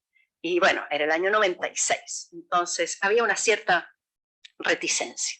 Pero sabemos que durante los últimos 20 años la situación ambiental del mundo se ha degenerado de una manera tan preocupante que hablamos de una crisis ambiental, una crisis de supervivencia de la humanidad, y por lo tanto que tenemos que tomar acciones que ya tienen un sentido de urgencia, ¿verdad? Entonces por eso yo creo que llega en este minuto la declaración sobre el derecho al medio ambiente limpio, sano y sostenible, y no llegó antes. Antes no estaba esta sensación de que el mundo se nos va a acabar mañana, ¿verdad? Y que ya no tenemos otra generación. Aquí hemos escuchado en el panel que la situación, la acción la tenemos que tomar nosotros hoy, no podemos esperar a las futuras generaciones porque a lo mejor puede que ya no existan esas futuras generaciones. Bien, me resulta particularmente interesante cómo el texto de esta resolución destaca elementos propios de la interdependencia de las obligaciones de derechos humanos, pero que también no solo hay interdependencia con derechos ya establecidos, sino que también hay una serie de principios del derecho internacional ambiental que deben ser leídas en esta resolución. El documento entonces reconoce la importancia de involucrar nuevos actores en la protección de este derecho, como son las empresas, una cuestión que ha sido dificultosa, donde en verdad ha habido relator especial, se ha tratado de avanzar. Y finalmente la conclusión es de que a las empresas solo se puede exigir en términos de legislación doméstica. Y ha sido difícil llevar el tema de las obligaciones de las empresas a una sede internacional, por ejemplo, en el derecho internacional de la protección de las inversiones. Es muy difícil generar obligaciones para los particulares que en ese ámbito tienen solo derechos respecto del Estado. Esto entonces nos trae aparejado múltiples desafíos. ¿Cómo hacer valer esta perspectiva, este enfoque de derechos humanos en el ámbito ambiental? Algunos derechos ya existen, pero otros están todavía en la etapa de desarrollo progresivo, desarrollo dinámico. Es importante destacar el hecho que este avance conseguido en la Asamblea General obviamente se basa en el camino recorrido ya por múltiples otros actores, el Consejo de Derechos Humanos, donde ya se habían adoptado resoluciones sobre medio ambiente y cambio climático, que han sido tradicionalmente copatrocinadas por Chile. La candidatura de Chile al Consejo de Derechos Humanos para el periodo 2023-2025 va precisamente en esta sintonía con la necesidad de una mayor protección del medio ambiente y hacernos cargo del tema del cambio climático. A nivel nacional, como ustedes saben, esta resolución se vincula, se alinea plenamente con nuestra política exterior turquesa, en lo cual hemos puesto énfasis en la protección del medio ambiente terrestre y en la protección del medio ambiente de los océanos. Y es aquí donde yo quiero señalar entonces que si bien tenemos claro todas las consecuencias que trae la degradación ambiental para todos nosotros, tenemos claro también que los costos de la degradación ambiental los sufren con mayor intensidad las personas más vulnerables, los que viven en pobreza, las mujeres, los niños. Y entonces la pregunta es, ¿cómo vamos a seguir desarrollando este derecho humano al medio ambiente limpio, sano y sustentable? Yo, después de escucharlos a todos ustedes, los panelistas, después de haber escuchado esta tan interesante, ¿verdad?, explicación de la evolución que ha tenido el tema de la protección ambiental, creo que me quedo con una pregunta. ¿Por qué nos demoramos tanto en reconocer la existencia de este derecho humano al medio ambiente limpio, saludable y sostenible? Y antes lo teníamos, ¿verdad?, en las constituciones. Entonces había un aspecto interno en la evolución, y creo que la explicación es que las constituciones las manejamos nosotros, los estados, nuestros tribunales, nuestras cortes constitucionales. Y las constituciones se pueden leer de muchas múltiples maneras dependiendo de la redacción. Entonces, como ha señalado, en Chile era solamente un derecho al medio ambiente limpio, sano, en relación con derechos humanos como la salud, ¿no? Entonces, limitando un poco la esfera de acción de nuestro derecho constitucional a vivir en un medio ambiente limpio. Y entonces esto nos explica que en tema ambiental los estados tenían múltiples maneras de enfrentarlo. Derechos de primera generación, en algunos casos, derechos de segunda, en otros casos, derechos de tercera generación, en otros casos, colectivos, ¿verdad? Algunas veces como derechos propiamente tales, otras veces como ambiciones, en algunos casos justiciables, en algunos casos no justiciables. Y yo creo que ahí está el desafío. No sabemos realmente cómo va a ir evolucionando nuestro nuevo derecho humano al medio ambiente limpio, saludable y sostenible. Tendremos que esperar, y lo ha dicho el relator Knox, ¿verdad? Tendremos que ver qué nos van diciendo finalmente los tribunales, porque él mismo ya ha anunciado que esta resolución va a llegar a los tribunales, y es verdad, como ahora es derecho humano, va a ser usado en los tribunales nacionales, va a ser usado en los tribunales internacionales. Y allí vamos a tener una manera de mirar esto. Cuando surge, cuando surge el concepto de desarrollo sostenible, algunos dijeron, esto es justiciable. Los tribunales empezaron a decir, no, no, no, es una integración de distintos aspectos. Por lo tanto, ningún tribunal va a decir, este Estado ha violado el derecho al desarrollo sostenible, ¿ya? Pero sí se puede traducir en algunos aspectos en derechos justiciables. Por ejemplo, Escazú, ¿verdad? Derecho a la información, derecho al acceso a la información, tiene su lado justiciable. Lo mismo creo que va a pasar con este derecho, van a haber algunos aspectos justiciables, otros más bien programáticos. Creo que entonces la resolución, su gran valor es que es un punto de partida, y es un punto de partida fuerte para instar a que sigamos desarrollando, sigamos llenando las preguntas, los vacíos que puede tener sobre cómo implementar el derecho humano a el medio ambiente limpio, saludable y sostenible. Muchas gracias.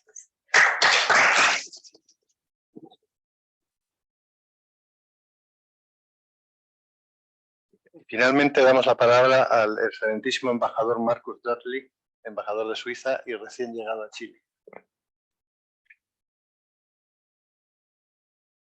Agradezco mucho. Señoras subsecretarias, señoras las embajadoras de Marruecos y de Costa Rica, señores y señoras las directores, directoras de las entidades que están aquí representadas, queridas participantes, señoras y señoras.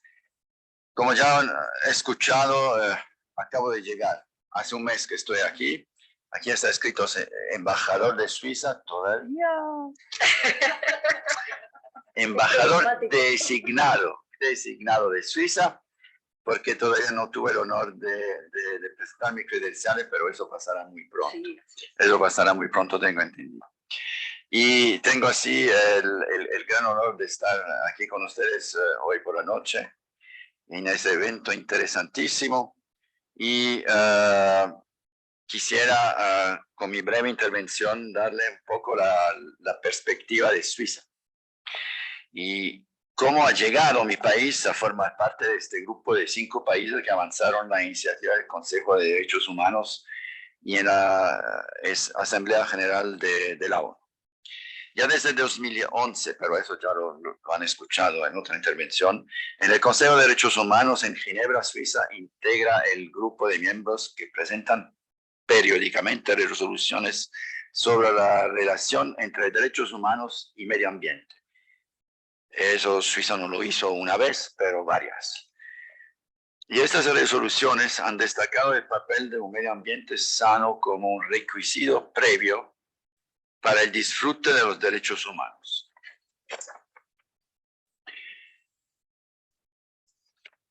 Ya me pierdo mis papeles.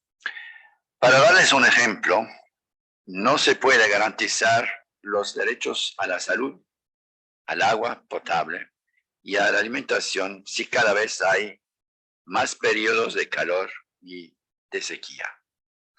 Gracias al consenso forjado con estas resoluciones de los últimos 10 años y antes la triple emergencia planetaria, el cambio climático, la pérdida de la biodiversidad y la contaminación, cada vez más estados y organismos internacionales han pedido que se reconozca el derecho humano a un medio ambiente limpio, sano y sostenible, como eso se subrayó varias veces durante las intervenciones previas. El grupo compuesto por Costa Rica, Eslovenia, Maldivas, Marruecos y mi propio país respondió a este llamado y realizó consultas internacionales para determinar si el mundo estaba listo para dar el paso a un reconocimiento oficial de este derecho. Y también tuvimos que hacer nuestras tareas internas, por supuesto, en Suiza. Y ya saben que somos un país prudente y que queremos hacer las cosas bien. Lo que hicimos fue un estudio muy detallado sobre la pregunta si nuestra legislación nacional está lista para incorporar este nuevo derecho humano. Y el resultado, suerte, fue positivo. Además, nuestro compromiso con la iniciativa es coherente con nuestra política nacional y nuestra cooperación internacional.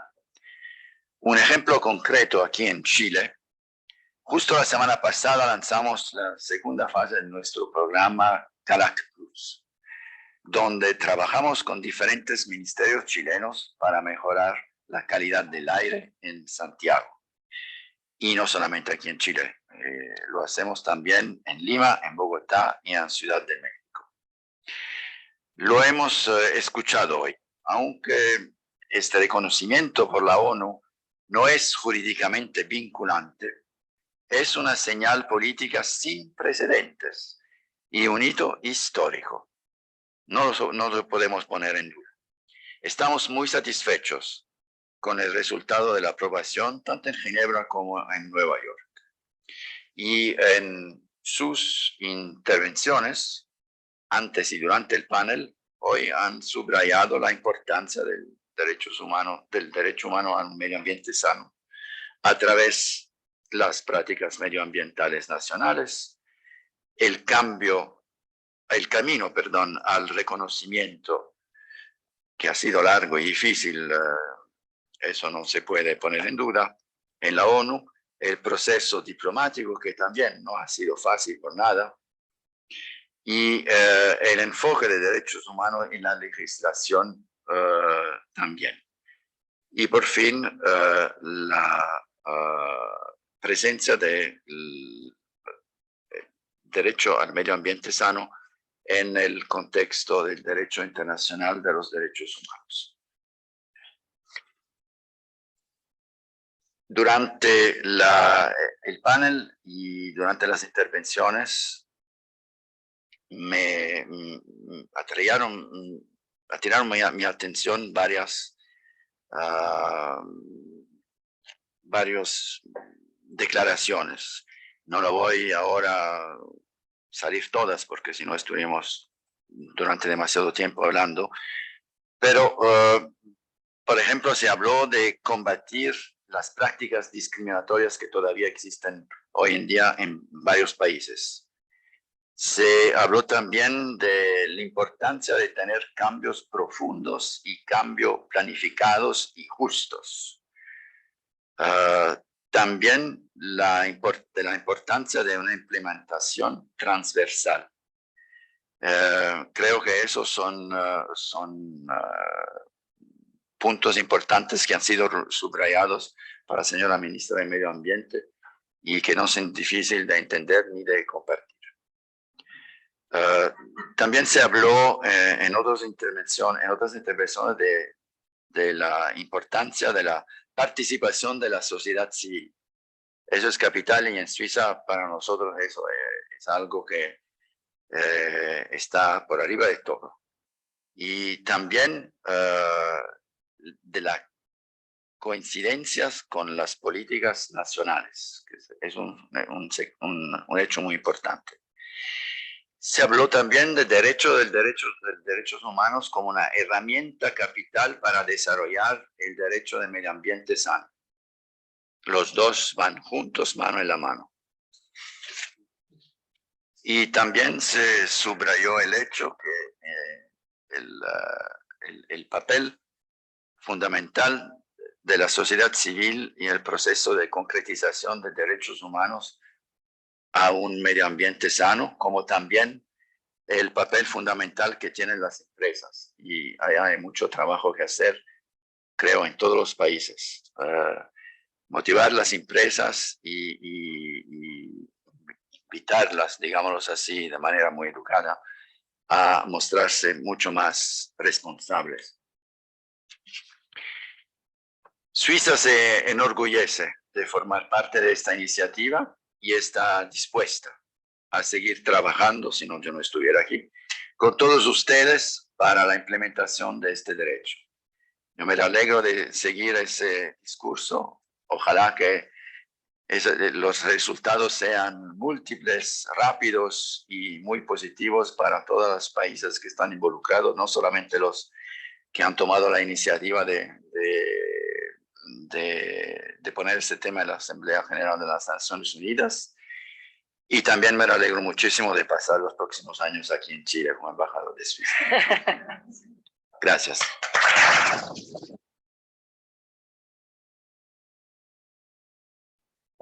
Bueno, con estas últimas palabras del embajador damos por concluido el evento, no sin antes agradecer a los intérpretes, a los que han participado en la organización y también a los estados, parte de la CEPAL que nos acompañan y otros estados, así como a la sociedad civil que ha venido a acompañarnos tanto presencial como en transmisión.